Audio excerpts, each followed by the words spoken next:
개인적인 꿈은 뭐 네, 있을까요? 몇 가지 있는데 네. 우선 단기적 꿈은 네. 지난 10년여에 아트팝 가곡이라는 없던 장르를 이렇게 만들어서 이렇게 키워왔던 보람과 느낌이 있었는데 되게 행복했던 시간이었고요.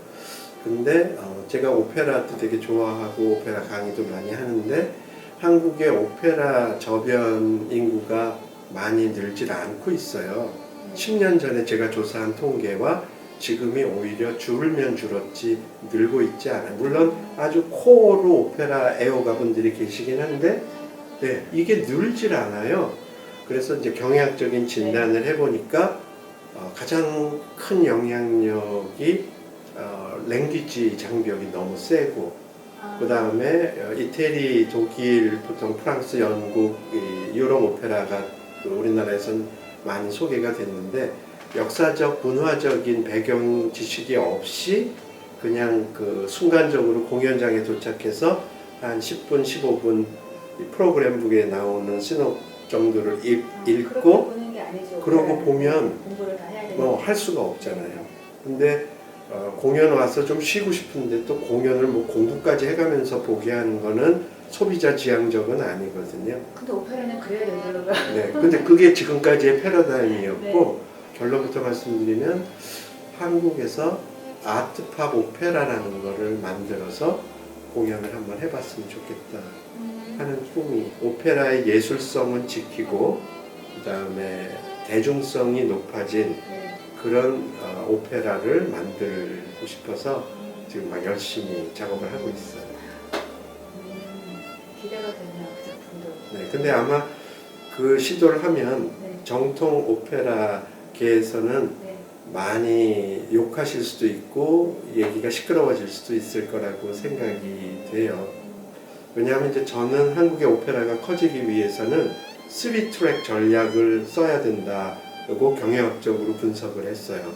그 3트랙이라는 거는 첫 번째 트랙은 유러피안 오페라처럼 소위 정통 오페라의 모든 특성을 가진 굉장히 하이 퀄리티의 원어로 공연하고 오케스트라 연주나 성악가 선생님들의 연주, 합창단의 연주가 거의 완벽한 퀄리티여서 뭐 유럽 사람들이 연주하는 건지 구별할 수 없을 정도의 높은 수준의 오리지널 원어 오페라도 필요하다고 보고요. 이런 건 예를 들면 예산 걱정하지 않는 그런 오페라단에서는 그런 걸 추구해야 되겠죠.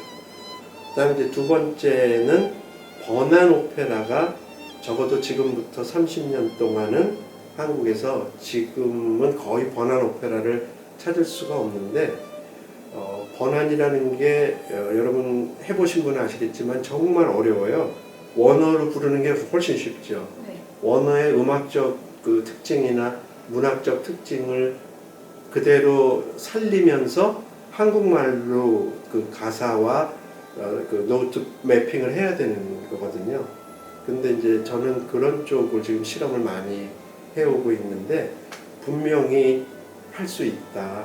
근데 오페라의 원칙 자체가 사실은 번안을 안 하는 게 원칙이잖아요. 네, 그런 원칙이 네. 없어요. 네. 그냥 유럽 사람들이 유럽 나라로 그 원어로 네. 공연하는 거를 그냥 한 거고 네. 아시아권에 있는 나라들은 그걸 그 언어를 모르는데 자막 써 있는 걸 보고서 그 자막 보다가 목 디스크 걸린다고 할 정도로 불편한 자세에서 그 뉘앙스나 컨텍스트를 이해해야 되니까 쉽지 않은 오페라 감상이거든요. 근데 뭐 우리나라 말로 해도 그렇고 오페라가 가사를 알아들으라고 하는 게 아닌 게 되게 많잖아요. 그래서 미리 공부를 다 하고 가서 그 음악을 아니에요. 제대로 들어야지 가사가 잘 들리지 않더라고요. 그러니까 그거는 잘 못해서 그런 거고요. 가사가 들리는 게 핵심이죠. 왜냐하면 이 오페라의 원류가 1600년 그 당시에 르네상스가 막 시작되면서 이 고대 그리스 시대의 연극과 그 음악적 요소를 또 무용을 종합하는 새로운 형태의 인본 예술을 만들자는 취지에서 시작이 됐는데 원류가 연극인데 딕션이 안 들리는 연극이 어디 있나요? 우리나라에서는 한국어로 딕션을 잘하는 게 중요하죠. 그래서 그거는 아트팝 가곡 운동을 하면서도 제가 많이 신경을 쓰는 부분인데 제가 직접 프로듀싱하는 음반은 대부분 단 한 글자도 못 알아듣는 게 없이 다 잘 들린다. 아, 네네. 그거는 그렇더라고요. 네. 교수님. 근데 그거는 성악가 선생님들하고 같이 긴밀하게 의논하면서 같이 공부하면서 하면 다 하실 수 있어요. 되게 듣기가 편안하고. 네, 편해요. 교수님 그 곡 들어보면. 곡들이. 네. 어떻게 보면 이거는 음악이라는 현상에 대한 존재론적 질문의 답이 이제는 바뀔 때가 됐다라는 건데 여러분 죄송해요. 이렇게 어려운 말 쓰려고 한 거 아닌데 저희가 잘할 때는요. 음악이란 생피아노와 생악기와 생목소리로 학교에서 선생님들의 가르침을 받아서 따라 부르고 감상하고 합창하고 네, 연주하는 게 했죠. 음악이었어요. 네. 요즘은 안 하나요? 네. 요즘 학교에서는? 그런 뜻이 아니라 네. 지금은 제가 제자들의 음악 라이프 스타일을 연구해 보니까 거의 아침에 눈 떠서 잘 때까지 95%의 시간 동안 전자음화된 소리를 듣는 게 음악이에요. 네. 그러니까 생음악으로 뭘 한다는 거가 음악의 정의 안에 깊숙이 들어와 있질 않아요. 라이브. 네.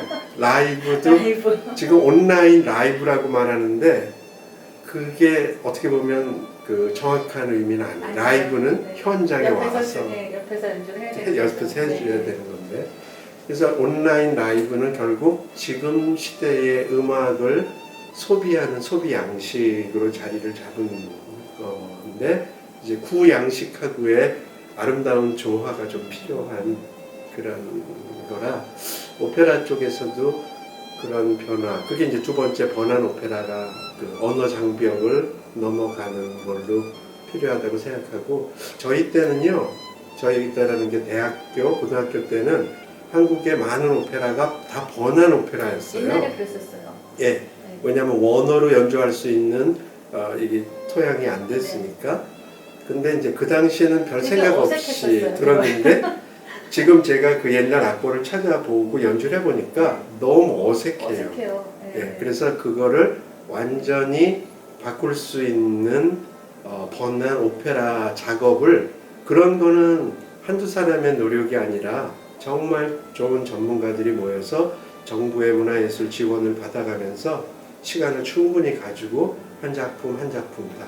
보통 지금 한국에서 자주 연주되는 오페라가 대략 한 40편 정도 되고 그 중에서도 이 상위 10편이 대부분 80%의 공연 빈도를 갖고 있는데 우선 그런 작품만이라도 좋은 번안 오페라인 오페라 그리고 어떤 한국적인 사상, 생각, 문화가 자연스럽게 스토리와 서사 안에 놓아져 있는 그런 오페라를 창작해서 잘 만들면 분명히 팬층이 저변이 확대되고 그렇게 한 세대가 지나면 어떻게 보면 제가 느낄 때 그 지금 상업적으로 성공하는 뮤지컬에서 느끼는 감동보다 훨씬 더 큰 다르면서 그 못지않은 그런 큰 감동을 만들 수 있을 것 같다. 그래서 그것도 하나의 저 개인적인 꿈. 저는 새로운 장르의 탄생을 별로 두려워하지 않고 오히려 도전하는 편이라 그 정통 오페라만 오페라라고 부르시고 싶다 그러면 뭐 다른 이름도 있죠. 더 중요한 거는 이 연극적 요소, 문학적 요소, 음악적 요소가 정말 그 사람들에게 감동을 줄 수 있는 좋은 퀄리티로 연주되고 하는 게 더 중요한 거라고 보고 그 외에 관객을 불편하게 하는 것들은 싹 없애줘서 작품에 몰입할 수 있게 하는 오페라 그걸 저는 이제 아트팝 오페라라고. 그럼 아트팝으로 오페라가 되면 아까 말씀하신 거 듣기도 편하지만 보통 사람들이 정말 그걸 보고 왔을 때 이런 걸 따라 부를 수 있는 아리아가 나오면 네, 그러면 좋을 것 같아요. 네, 그런 지금 도전을 많이 하고 있어요. 꿈을 꾸고 계시네요. 보여요. 그렇죠. 그 교수님 꿈이 이루어질 때마다 제가 또 열심히 보러 가도록 하겠습니다. 네, 감사합니다. 감사합니다. 네.